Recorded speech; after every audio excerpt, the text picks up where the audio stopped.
We economic hitmen really have been the ones responsible for creating this first truly global empire. And we work many different ways.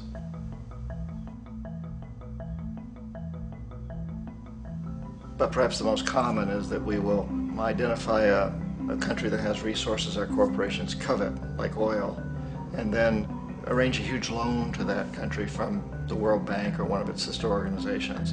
But the money never actually goes to the country. Instead, it goes to our big corporations to build infrastructure projects in that country, power plants, industrial parks, ports, things that benefit a few rich people in that country, in addition to our corporations, but really don't help the majority of the people at all. However, those people, the whole country is left holding a huge debt.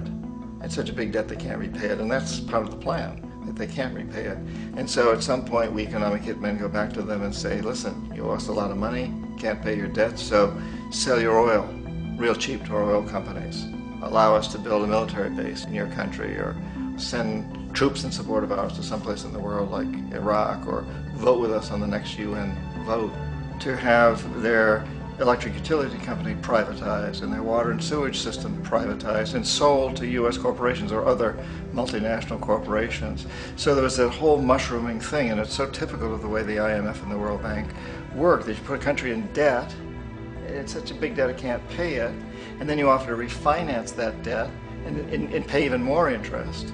And you demand this quid pro quo, which you call a conditionality or good governance, which means basically that they've got to sell off their resources, including many of their social services, their utility companies, their school systems sometimes, their penal systems, their insurance systems, to foreign corporations. So it's a double, triple, quadruple whammy.